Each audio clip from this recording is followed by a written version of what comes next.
గౌరవనీయులు రాష్ట్ర దళిత సంక్షేమ మంత్రివర్యులు శ్రీ కొప్పుల ఈశ్వర్ గారు, రాష్ట్ర ఆర్థిక మరియు ఆరోగ్య శాఖ మంత్రివర్యులు గౌరవనీయులు శ్రీ హరీష్ రావు గారు, గౌరవనీయులు రాష్ట్ర రోడ్డు భవనాల శాఖ మంత్రివర్యులు శ్రీ ప్రశాంత్ రెడ్డి గారు, సివిల్ సప్లైస్ మరియు వెనుకబడిన తరగతుల సంక్షేమ శాఖ మంత్రివర్యులు గౌరవనీయులు శ్రీ గంగుల కమలాకర్ గారు,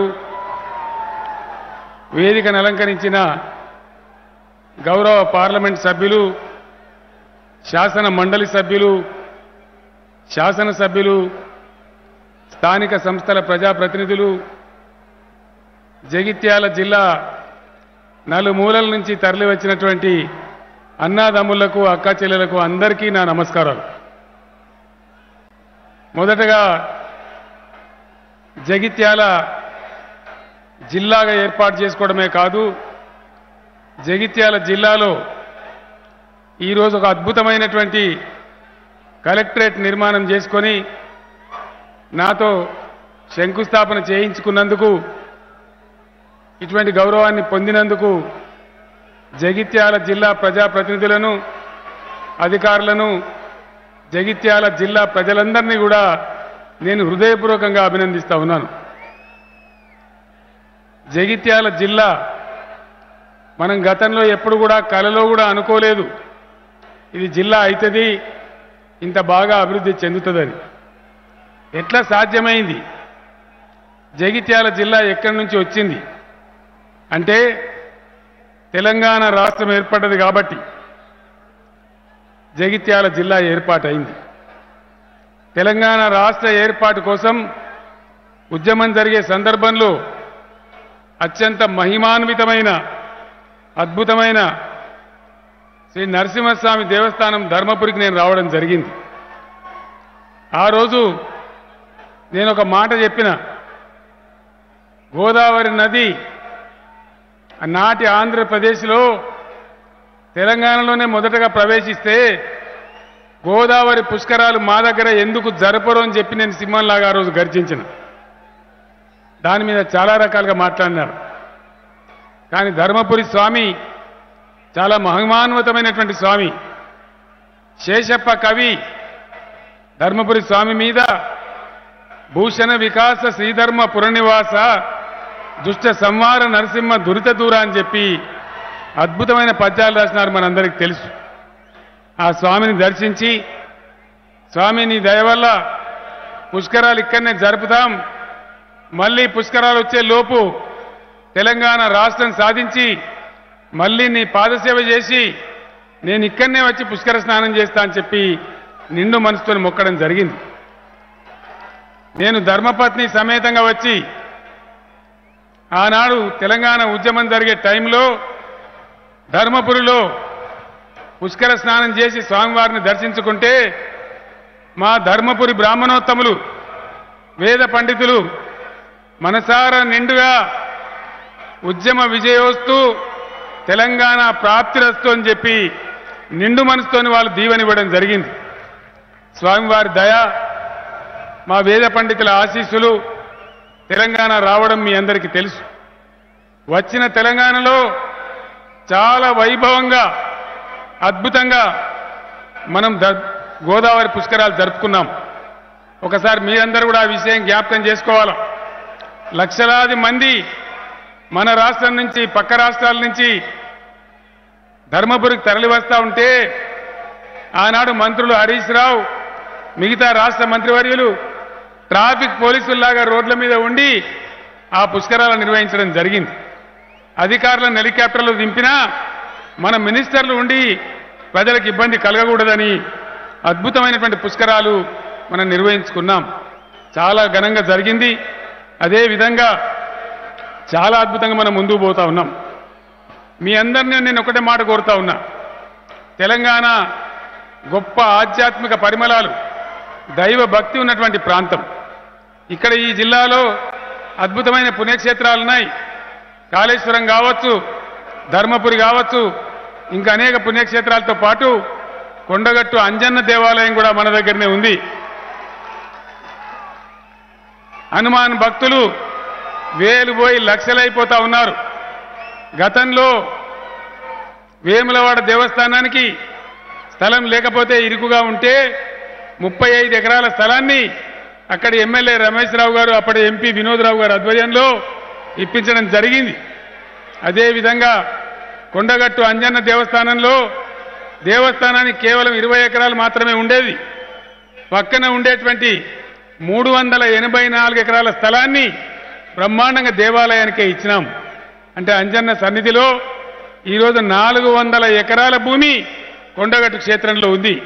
నేను ఒక్కటే మాట మీకు మనవి చేస్తా ఉన్నా, మహిమాన్వితమైనటువంటి గొప్ప కొండగట్టు అంజన్న క్షేత్రానికి ఈరోజు వేదిక నుంచి 100 కోట్ల రూపాయలు మంజూరు చేస్తూ ఉన్నాం. త్వరలోనే కొద్ది రోజులలోనే నేనే స్వయంగా వచ్చి దానికి సంబంధించినటువంటి స్థపతులను ఆగమ శాస్త్ర ప్రకారం అద్భుతమైనటువంటి భారతదేశంలోనే సుప్రసిద్ధమైనటువంటి దేశం నోరు వెళ్లబెట్టేటటువంటి పుణ్యక్షేత్రాన్ని నిర్మాణం చేయిస్తా అని చెప్పి కూడా నేను మీ అందరికీ హామీ ఇస్తా ఉన్నా.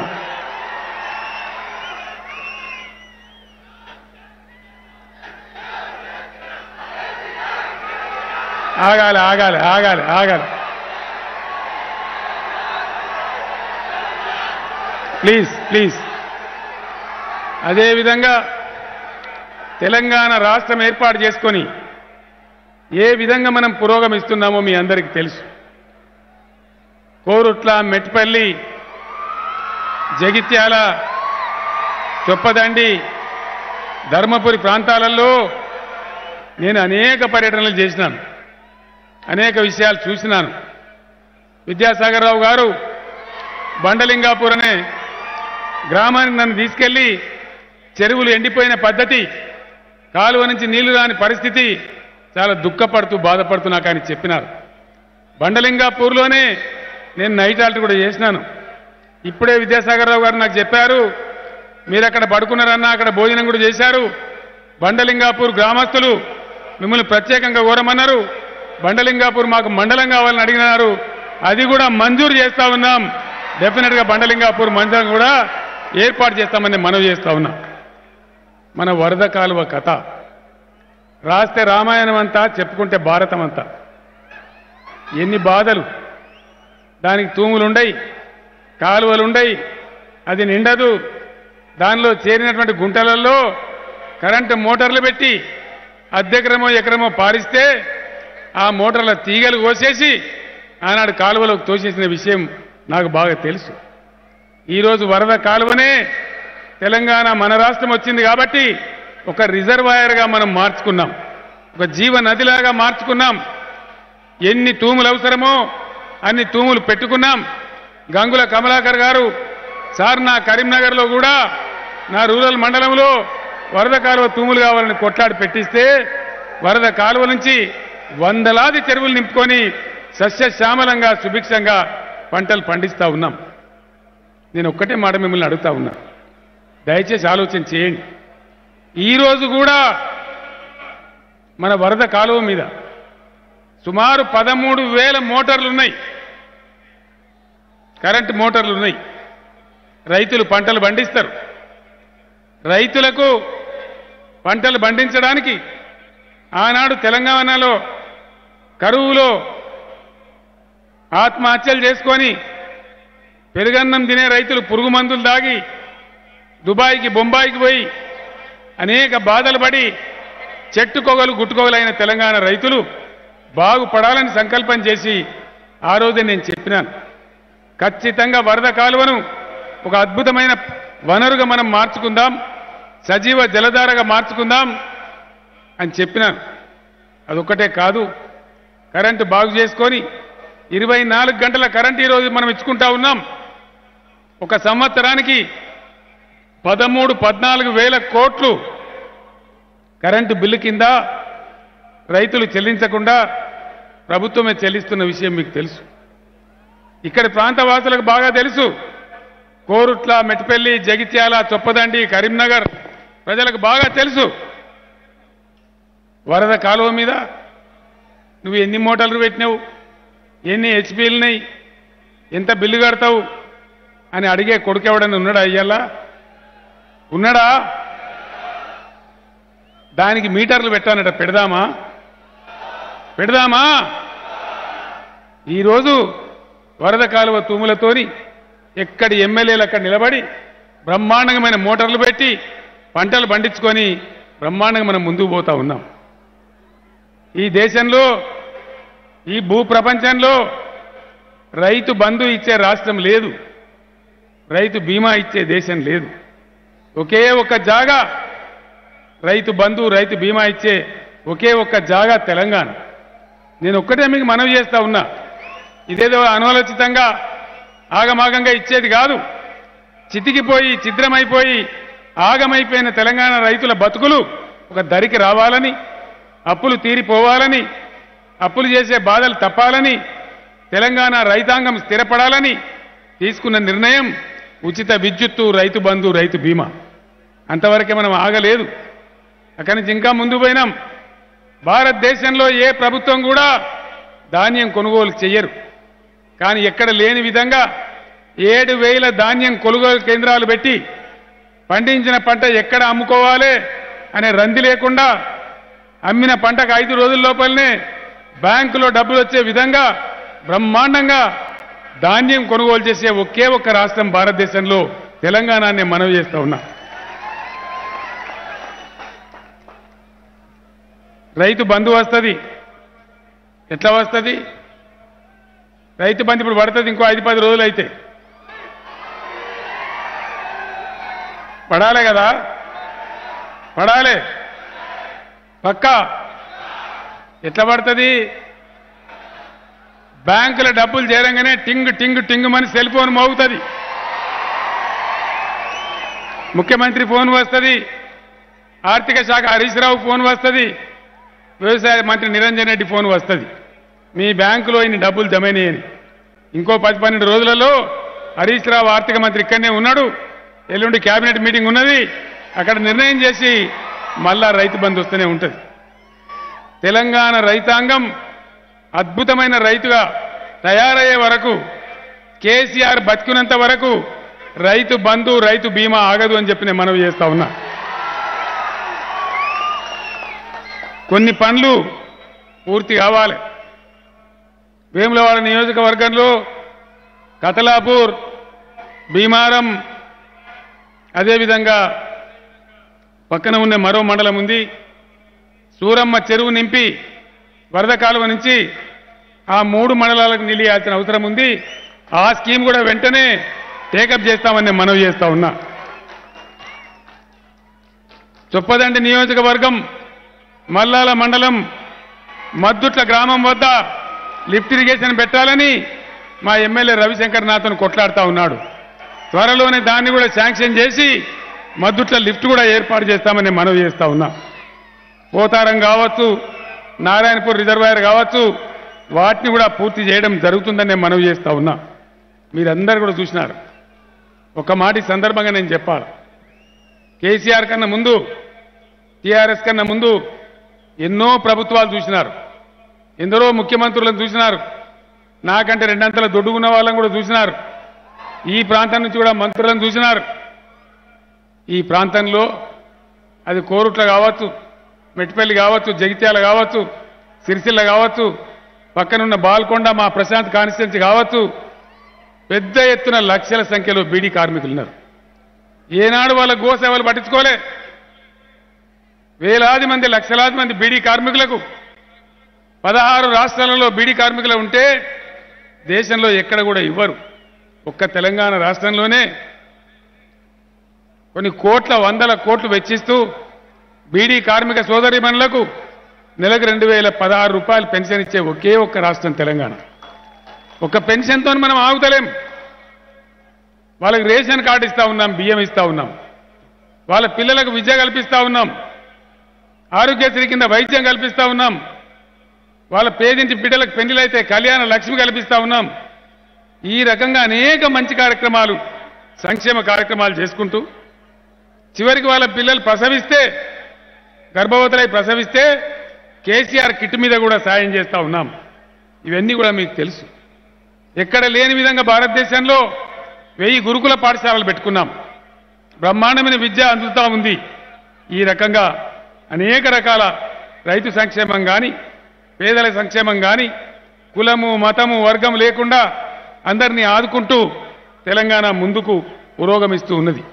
నేను మీ అందరినీ కోరేది ఒకటే, ఇలా తలసరి విద్యుత్ వినియోగంలో దేశంలో తెలంగాణ నంబర్ 1, తలసరి ఆదాయంలో దేశంలో తెలంగాణ నంబర్ 1, ఆర్థిక వనరులు పెంచుకోవడంలో తెలంగాణ నంబర్ 1. అదేవిధంగా అనేక విషయాలలో మనం ముందుకు పోతూ ఉన్నాం. చాలా పనులు ఇంకా చేసుకోవాల్సిన అవసరం ఉంది, ఇంకా జరగాల్సిన అవసరం ఉంది. కొనసాగుతున్న పనులు త్వరగా పూర్తి చేసుకోవాలి.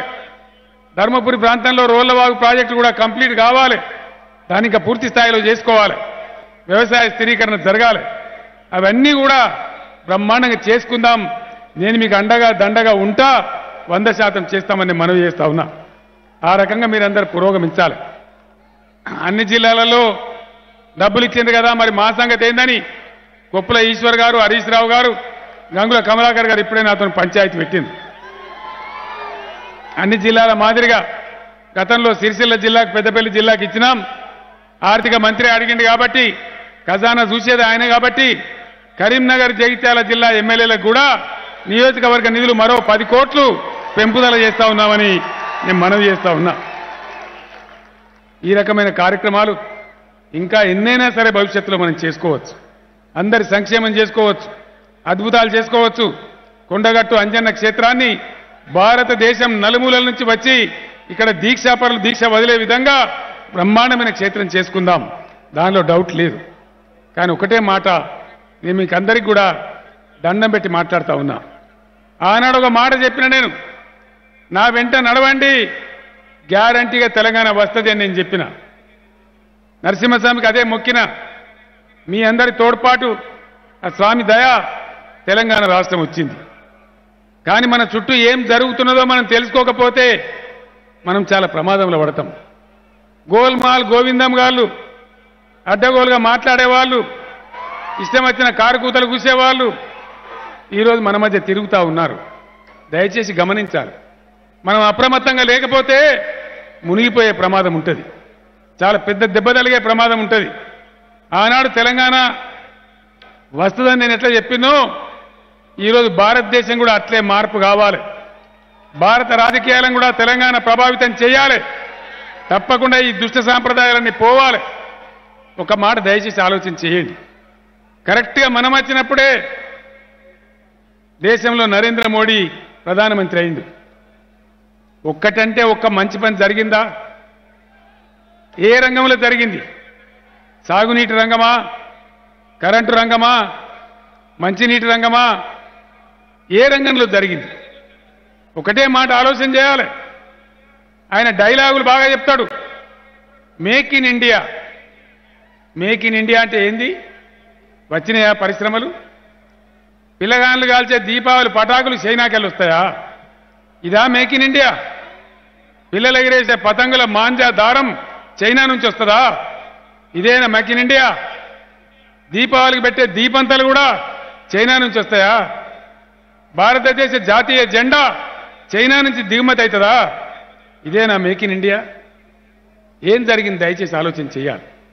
కొత్తవి రాలే, కానీ ప్రభుత్వ రంగ సంస్థలను అమ్ముతా ఉన్నారు.